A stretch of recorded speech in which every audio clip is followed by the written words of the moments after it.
তো একজন সেনাবাহিনীর একজন সাবেক কর্মকর্তা হিসেবে, একজন নিরাপত্তা বিশ্লেষক হিসেবে আপনি বিষয়টি কিভাবে দেখেন? আপনার কাছে আরো অনেক তথ্য আছে আমি জানি, সবকিছু আমরা একটু আলোচনা করতে চাই। যেমন আমার কাছে মনে হচ্ছে যেন সেনাবাহিনী তো বিপন্ন হয়ে যাচ্ছে, দেশকে রক্ষা করবে কোথায়? মানে সেনাবাহিনীর যে স্ট্র্যাটেজিক যে গোপনীয়তা থাকার কথা, এই গাড়ির মধ্যে আসলে কোথায় কি ফিট করা আছে আমরা তো কেউ কিছু জানি না। তো এই জায়গাগুলো মিলিয়ে আপনি কিভাবে দেখছেন বিষয়টাকে? কনক ভাই, প্রথমে আমি বলি যে প্রথমে সেনাবাহিনী যে গাড়িটা কিনে সেটা হচ্ছে টাটা হেক্সা 200টা গাড়ি কিনেছিল ইন্ডিয়া থেকে, যেটা জেনারেল আজিজ ছিলেন তখন সেনাপ্রধান, এবং তার বড় বোনের হাজবেন্ড সম্ভবত নুরুল ইসলাম নাম, উনি ছিল এটার, এই যে আমি এটা লিখে রাখছি, সম্ভবত নাম হচ্ছে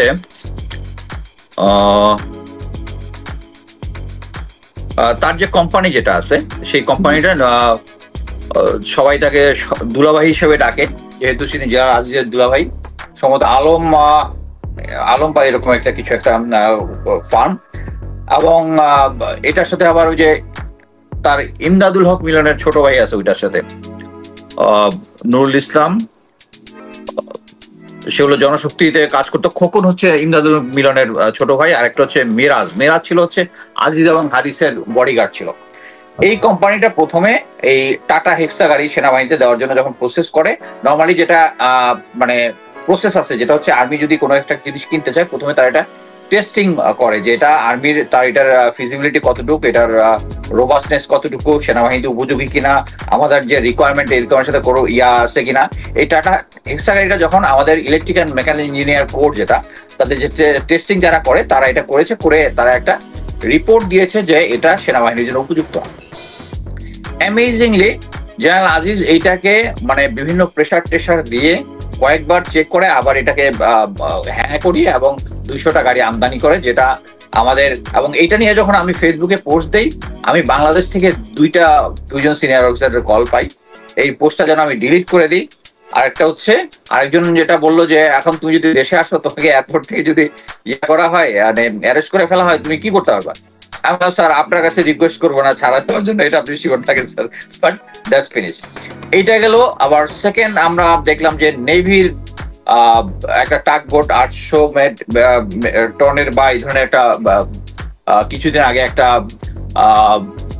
করেছে যে তারা এটা ইন্ডিয়া থেকে কিনবে। আবার এট দ্য সেম টাইম আমি অ্যাকচুয়ালি ইন্ডিয়ান অনেকগুলা নিউজ ঘাটতেছিলাম, ওর মধ্যে দেখলাম, এবং এয়ারফোর্সের চিফ বোধহয় 2021 সালের ডিসেম্বরের দিকে, না 22 ডিসেম্বরের দিকে ইন্ডিয়ার বিভিন্ন জায়গায় এয়ারফোর্সের যে সমস্ত কনস্ট্রাকশন আছে, অ্যাকচুয়ালি ইন্ডিয়ার গভর্নমেন্ট কন্ট্রোল টোটাল 41টা ফার্ম আছে, ফ্যাক্টরি আছে যারা মিলিটারি ইকুইপমেন্ট বানায়, এবং এর মধ্যে কিন্তু অনলি 6টা হচ্ছে লাভজনক, বাকি কোনোটাই কিন্তু লাভজনক না।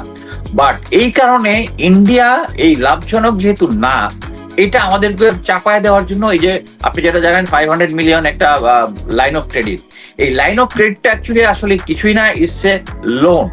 মানে মোট কথা হচ্ছে আমি যদি আমার নিজের টাকা দিয়ে আমার জিনিসটা যদি কারো কাছ থেকে কিনি, ওপেন মার্কেট থেকে কিনি, তাহলে এটার যে ইম্প্যাক্ট, এই লাইন অফ ক্রেডিট হচ্ছে একটা সুন্দর fancy word, basically it's a loan.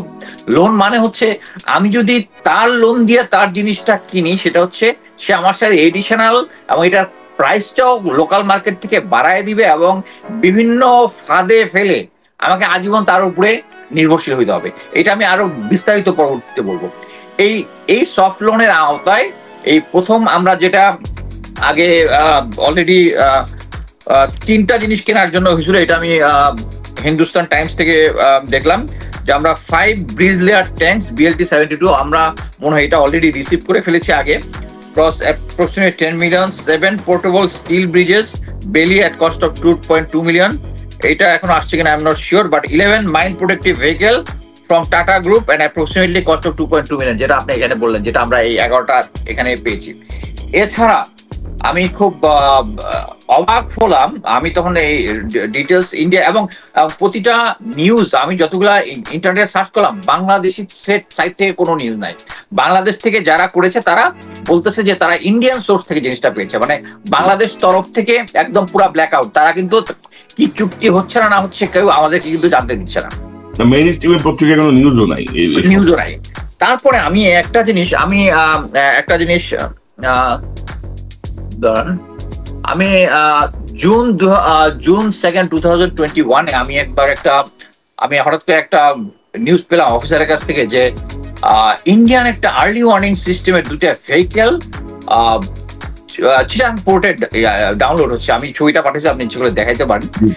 এই জিনিসটা যখন দেখে এই জিনিসটা যখন আমি করলাম, আমি আর আমাদের যে মিলিটারি ফোরাম টোরামে দিলাম, কেউ বলতে পারছে না, কারণ সবার কাছে তো ডাটা থাকে যে আমরা ইন্ডিয়া থেকে কি কি গেছি, এই জিনিসগুলো ওপেন দেখা যায়। তারপরে আমি আজকে হিন্দুস্তান টাইমস এর একটা 3rd জানুয়ারি 2023 একটা নিউজের মধ্যে পাইলাম, several vehicles were provided by the 2 Indian firms to the Bangladesh Army for testing over an extended period of time in different terrains and seasons, including during military exercise. তার মানে হচ্ছে এই জিনিস দুটো হচ্ছে তাদের আর্লি ওয়ার্নিং সিস্টেম। আমি যখন এই জিনিসটা দেখলাম প্রথম, তাতে আমি ওদের ওয়েবসাইটে গিয়ে আমি দেখলাম যে অ্যাকচুয়ালি ওরা যে আর্লি ওয়ার্নিং সিস্টেম, এটাকে বলে হচ্ছে দাঁড়ান আমি ELINT আর্লি ওয়ার্নিং সিস্টেম, যেটা এটা বড় ফেন্সি নাম আছে সেটা। তো আমি যখন চেক করে দেখলাম যে এটা ইন্ডিয়া অ্যাসেম্বল করেছে বিদেশি একটা কোনো দেশ থেকে, এবং চেঞ্জ হচ্ছে বিদেশি যেটা তারা কপি করেছে ওটার মধ্যে ছিল হচ্ছে 8 হুইল, আর এটা তারা করেছে 6 হুইল, এবং তাদেরটার সাথে দেখলাম এটার একদম মিল। তারপরে আমি এটা নিয়ে ডিটেলস দেখলাম যে এই early warning system plus including অন্যান্য যে জিনিসগুলো আমরা ইয়াতে ক্রয় করেছি। এখন ফার্স্ট কথা হচ্ছে ইন্ডিয়া হচ্ছে পৃথিবীর মধ্যে এখন ওয়ার্ল্ডের নাম্বার 1 ডিফেন্স পারচেস যারা করে, নাম্বার 1 মানে ডিফেন্সের জিনিসপত্র রপ্তানি করে বিদেশ থেকে নাম্বার 1, এবং এটার ওয়ার্ল্ডের যে রেটিং এটার পার্সেন্ট হচ্ছে 8.9। ওয়ার্ল্ডের যত ডিফেন্স মেকানিজম কেনা বেচা হয় এর মধ্যে 8.9% হচ্ছে শুধু ইন্ডিয়া কেনাকাটা করে, মানে তারা হচ্ছে ওয়ার্ল্ডের মধ্যে সবচেয়ে বিগ ডিফেন্স পারচেজার। আর তাদের কাছ থেকে আমরা কেন কিনবো? তাদের অলরেডি আর্টিলারি অ্যামুনিশন জাস্ট 2017 সালে বোধহয় একবার আমেরিকান M777 একটা আর্টিলারি গানের মধ্যে তাদের বানানো ট্যাঙ্ক গোলা ফায়ার করছে, এবং এটা ব্যারেলের ভিতরে ফায়ার করছে, এবং এটা নিয়ে অনেক ইনভেস্টিগেশন হয়েছে, এবং নাম্বার অফ টাইমস এই জিনিসটা হয়েছে। তারা পাবলিকলি শুধু একটা ইনফরমেশন আসছে। আমার কথা হচ্ছে আমাদের এত ওপেন মার্কেট থাকতে আমরা ফার্স্ট হচ্ছে ইন্ডিয়া থেকে কেন কিনবো? এটা একটা বেসিক রুল, এবং সেনাবাহিনীর যে মানে দেশের যে ডিফেন্স পারচেজের রুল আছে, ফার্স্ট জিনিসটা হচ্ছে আমরা নেইবারের কাছ থেকে কোনো কিছু কিনবো না, এটা একটা লিখিত রুল ছিল। বাট আমি অবাক কাণ্ড, এখন এটা নিয়ে কেউ কথা বলে না। আমি আমাদের ডিফেন্স গ্রুপের মধ্যে কয়েকবার এটা নিয়ে পোস্ট দিছি, অ্যাজ ইফ কেউ কোনো কিছু জানেই না, কারণ আমরা নেইবারের কাছ থেকে কেন কিনবো না? এখন আমাদের চতুর্দিকে কি আছে?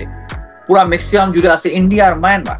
আচ্ছা, এখন ধরিলা ইন্ডিয়া আমাদের ফ্রেন্ড, কোনো দেশ তো আজীবন ফ্রেন্ড থাকে না। একবার এই ফ্রেন্ডশিপ যদি নষ্ট হয় তাহলে কি হবে?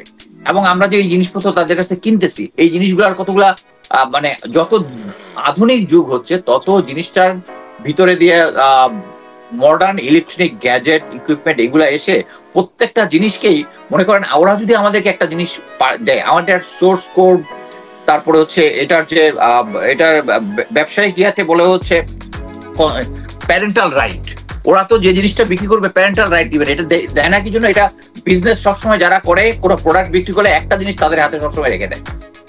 তো ইন্ডিয়াও তাই করবে। সো আমাদের যদি বুঝলাম ইন্ডিয়ার সাথে আমাদের কোনো যুদ্ধ হবে না, যদি মায়ানমারের সাথে হয়, আমরা অলরেডি দেখতেছি যে মায়ানমারের রোহিঙ্গা সিচুয়েশন নিয়ে তারা মায়ানমারের পক্ষে, আমাদের পক্ষে না। সো আমরা যদি মায়ানমারের সাথেও যুদ্ধে যাই, উইল হেল্প আস। ওরা তো এই জিনিসপত্র রিপ্লেসমেন্ট বা ইয়ারগুলো আমাদের দিবে না।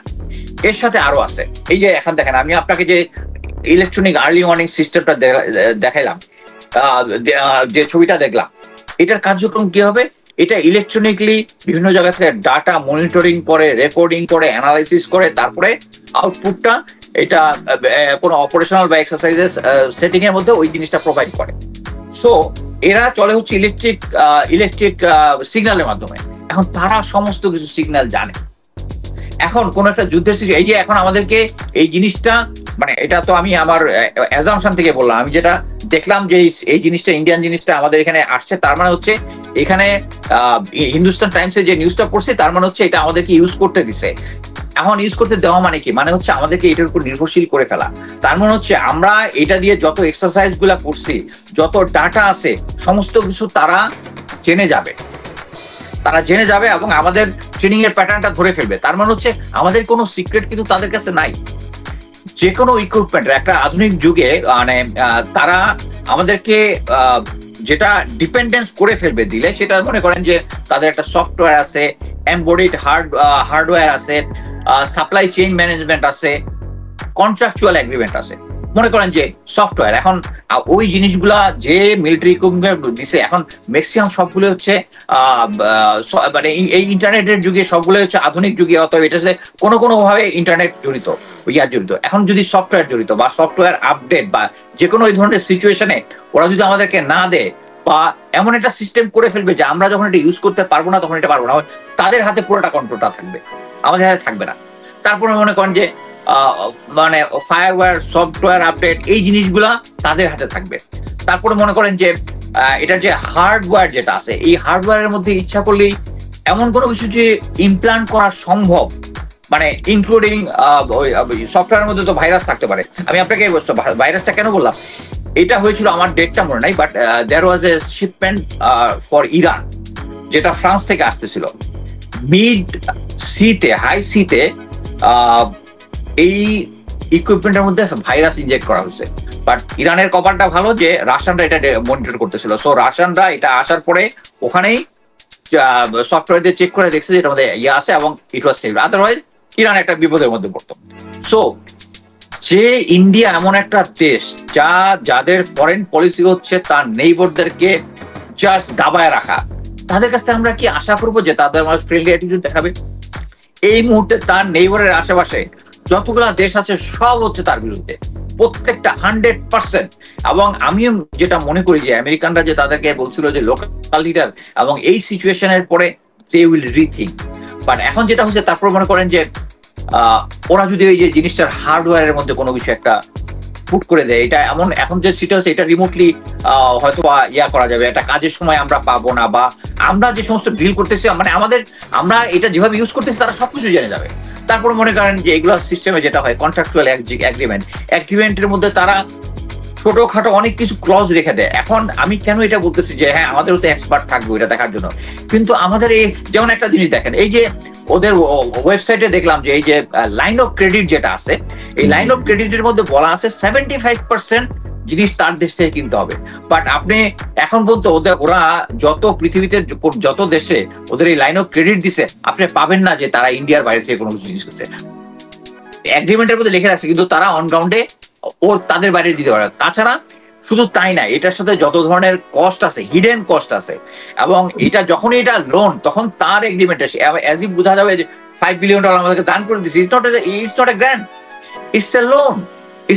লোন মানে হচ্ছে ইউ হ্যাভ টু পে। আমি মনে করি না যে তাদের টাকা নিয়ে, ক্রেডিট লাইনে নিয়ে তাদের কাছে কেনাটা not at all wise. Plus হচ্ছে আমার যত কন্ট্রোল আছে আমি তাকে দিয়ে দিলাম। তারপরে মনে করেন যে তাদের সাথে যে এগ্রিমেন্ট আছে, তারপরে মনে করেন